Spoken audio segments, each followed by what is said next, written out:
नमस्कार। हाँ, आज हम संविधान के एक ऐसे आर्टिकल पर बात करेंगे जो काफी दिलचस्प है और अक्सर खबरों में भी रहता है। आर्टिकल 161। हाँ, नमस्कार। आर्टिकल 161 ये वो शक्ति है जो किसी राज्य के गवर्नर मतलब राज्यपाल को मिलती है सजा माफ करने या बदलने की। बिल्कुल। और हमारे पास जो जानकारी है, हम कोशिश करेंगे कि इस पूरे मामले को, इसकी बारीकियों को एकदम आसान भाषा में समझें। हाँ, मतलब इसका असल मतलब क्या है, कहाँ तक ये पावर जाती है और प्रैक्टिकल लाइफ में इसका क्या असर होता है। तो चलिए खोलते हैं इसे। सबसे पहला और शायद सबसे बड़ा सवाल यही है कि गवर्नर की ये जो शक्ति है, इसकी हद क्या है।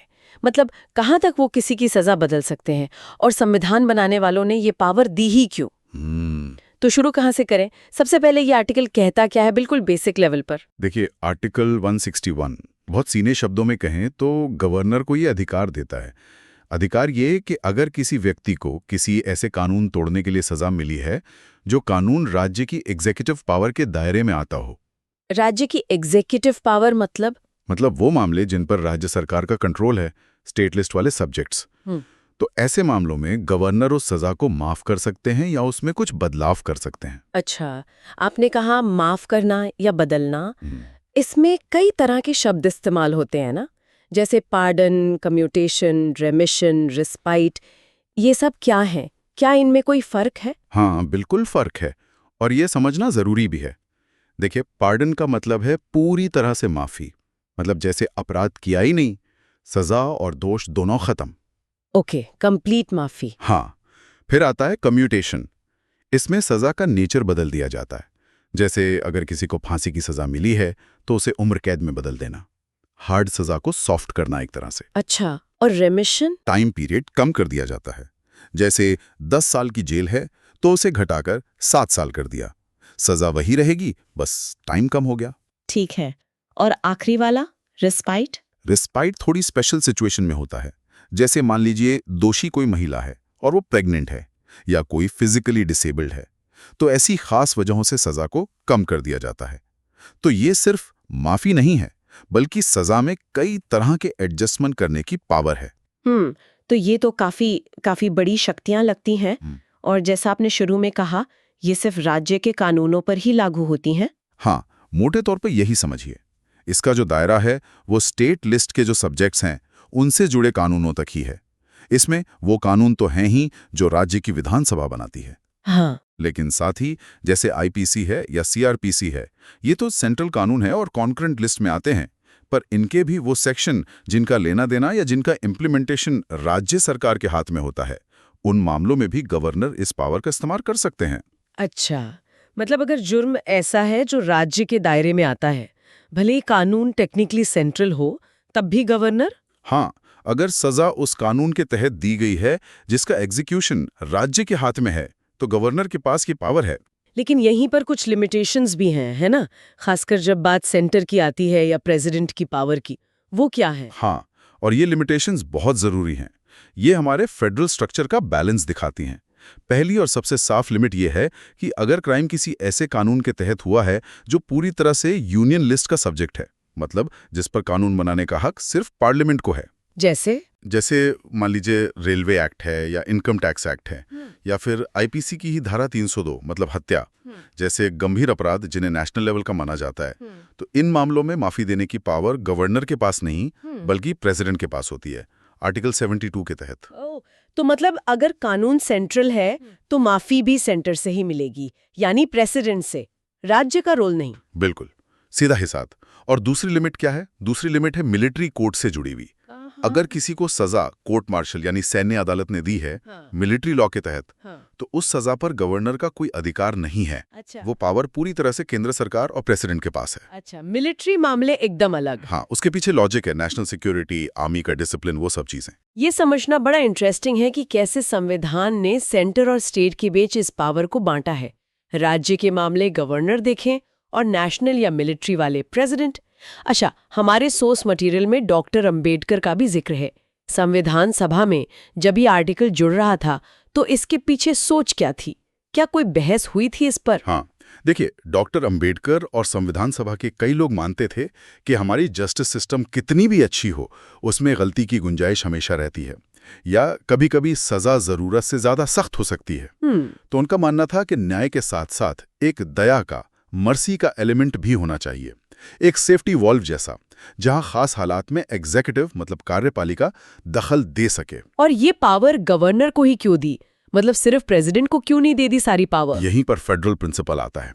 डॉक्टर अंबेडकर और बाकी लोगों का सोचना था कि जो राज्य के लेवल के अपराध हैं या लोकल सिचुएशन है, उनको समझने के लिए राज्य का हेड यानी गवर्नर ज्यादा बेहतर पोजीशन में होगा। अच्छा, लोकल कॉन्टेक्स्ट समझने के लिए। हाँ, इसलिए स्टेट लॉ से जुड़े मामलों में ये पावर गवर्नर को दी गई। लेकिन देश की एकता, सुरक्षा और सेंट्रल कानूनों की सुप्रीमेसी बनाए रखने के लिए सेंट्रल सब्जेक्ट्स और मिलिट्री मामलों में ये पावर प्रेसिडेंट के पास रखी गई। तो ये एक बहुत सोचा समझा बंटवारा था। ये दिखाता है कि संविधान बनाने वाले ह्यूमन वैल्यूज और फेडरल बैलेंस दोनों को कितना महत्व देते थे।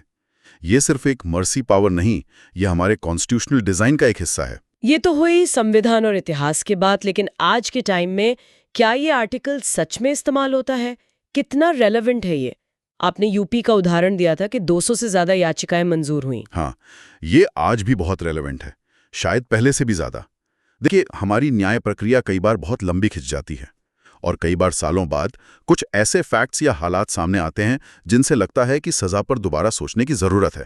यूपी के जो आंकड़े हैं वो यही दिखाते हैं कि ये कोई डेड लेटर नहीं है, इसका इस्तेमाल हो रहा है। अक्सर ये याचिकाएं तब आती हैं जब कैदी बहुत लंबी सजा काट चुका हो, जेल में उसका बर्ताव अच्छा रहा हो, या उसे कोई सीरियस हेल्थ प्रॉब्लम हो, या केस में कोई बिल्कुल नई बात सामने आई हो। हमारे पास तमिलनाडु के पेरारी वलन केस का भी जिक्र है। वो केस काफी चर्चित रहा था। वो इस आर्टिकल की पावर और इसकी मुश्किलों को कैसे दिखाता है? पेरारीवलन केस, जो राजीव गांधी हत्याकांड से जुड़ा था, वो आर्टिकल 161 के प्रैक्टिकल एप्लीकेशन और उसकी कॉम्प्लेक्सिटीज का एक बहुत बड़ा उदाहरण है। पेरारीवलन को पहले मौत की सजा मिली थी, जिसे बाद में सुप्रीम कोर्ट ने उम्र कैद में बदल दिया था। हाँ, उन्होंने करीब 30 साल जेल में बिताए थे। बिल्कुल। तमिलनाडु की राज्य सरकार ने उनकी रिहाई के लिए आर्टिकल 161 के तहत गवर्नर से सिफारिश की। लेकिन इसमें बहुत देर हुई थी, है ना? मामला काफी अटका रहा। हाँ, यही पर पेंच आता है। गवर्नर ने राज्य सरकार की सिफारिश पर फैसला लेने में बहुत लंबा वक्त लगा दिया। मामला फिर सुप्रीम कोर्ट गया। आखिर में सुप्रीम कोर्ट ने अपनी स्पेशल पावर्स इस्तेमाल करके पेरारीवलन को रिहा कर दिया। लेकिन इस पूरे प्रोसेस ने गवर्नर के रोल पर और क्या वो कैबिनेट की सलाह मानने के लिए बाउंड हैं, इस पर बड़े सवाल खड़े कर दिए थे। तो बाद में क्या हुआ? बाद में 2022 में जब बाकी दोषियों के रिहाई की सिफारिश आई, तब के गवर्नर ने उन सिफारिशों को मानते हुए आर्टिकल 161 के तहत उन्हें रिहा किया।